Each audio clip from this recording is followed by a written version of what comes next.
la fare la famosa critica, ma ricordate che abbiamo avuto sul soggetto, la famosa critica di un corso impedisce da imparare il francese e la famosa critica di noi che veniva a dire sono istitutori che imponendo il francese non riprendo il corso, non mi capita.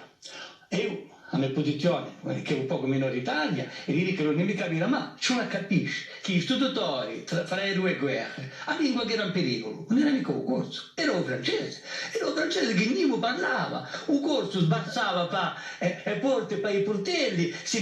parlava in capugio, si parlava in famiglia, si parlava di tutto, e invece che il francese, se tu non imparavi mica a scuola, non lo sapevi mica,